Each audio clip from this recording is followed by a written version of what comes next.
ಸ್ನೇಹಿತರೆ ನಮಸ್ತೆ. ನಾನಿವತ್ತು ವಿಡಿಯೋ ಮಾಡೋದಕ್ಕೆ ಕಾರಣ ತಮಿಳುನಾಡಿನಲ್ಲಿ ಹಿಂದೂಗಳಿಗೆ ಆಗುತ್ತಿರುವಂತಹ ಅನ್ಯಾಯದ ಬಗ್ಗೆ. ಇತ್ತೀಚೆಗೆ ತಮಿಳುನಾಡಿನಲ್ಲಿ ಎಲೆಕ್ಷನ್ ನಡೀತು. ಅಲ್ಲಿ ಹಿಂದೂ ವಿರೋಧಿ ಸರ್ಕಾರ ಆದಂತಹ ಸ್ಟ್ಯಾಲಿನ್ ಅವರ ಸರ್ಕಾರ ಪತನ ಆಯಿತು.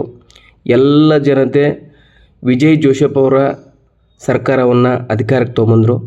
ಎಲ್ಲರೂ ಅಂದ್ಕೊಂಡಿದ್ರು ವಿಜಯ್ ಜೋಸೆಫ್ ಅವರು ಒಬ್ಬ ಒಳ್ಳೆಯ ನಾಯಕ, ಎಲ್ಲರನ್ನು ಸಮಾನವಾಗಿ ನೋಡ್ತಾನೆ, ಎಲ್ಲರನ್ನು ಸಮಾನವಾಗಿ ಕೊಂಡೊಯ್ತಾನೆ ಅಂತ ಅಂದ್ಕೊಂಡಿದ್ರು. ಆದರೆ ಈ ವಿಚಾರ ಹಿಂದೂಗಳ ವಿಷಯದಲ್ಲಿ ಸುಳ್ಳಾಯಿತು. ಕಾರಣ, ಇತ್ತೀಚೆಗೆ ಮದ್ರಾಸ್ ಹೈಕೋರ್ಟು ಒಂದು ಆದೇಶವನ್ನು ನೀಡಿತ್ತು.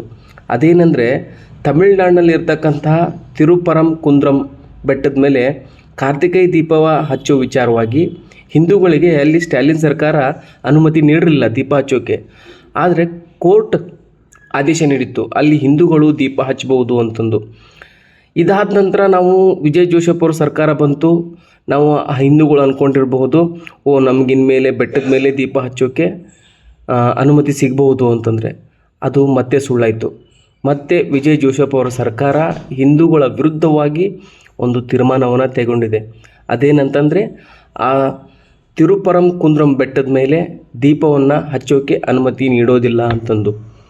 ಇದು ಹಿಂದೂಗಳಿಗೆ ಹೇಗಾಗಿದೆ ಅಂದರೆ, ಬಾಣಲೆಯಿಂದ ಸೀದಾ ಬೆಂಕಿಗೆ ಬಿದ್ದಂಗೆ. ಯಾಕಂದರೆ ಸ್ಟ್ಯಾಲಿನ್ ಅವ್ರ ಸರ್ಕಾರವೂ ಸಹ ಹಾಗೆ ಮಾಡಿತ್ತು. ಈಗ ವಿಜಯ್ ಜೋಸೆಫ್ ಅವ್ರ ಸರ್ಕಾರ ಸಹ ಅದನ್ನೇ ಮಾಡಿದೆ.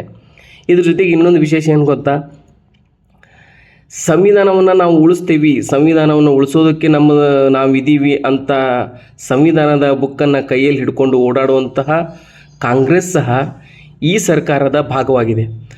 ಹಾಗಿದ್ದರೂ ಸಹ ಒಂದು ಹೈಕೋರ್ಟ್ ಆದೇಶವನ್ನು ಧಿಕ್ಕರಿಸಿ ಇಲ್ಲಿ ಅನುಮತಿಯನ್ನು ನೀಡ್ತಾ ಇಲ್ಲ ಅಂತಂದರೆ ಇದು ಸಂವಿಧಾನದ ವಿರೋಧಿ ಅಲ್ವೇ? ಇನ್ನಾದರೂ ನಾವು ಹಿಂದೂಗಳು ಯೋಚನೆ ಮಾಡಬೇಕು.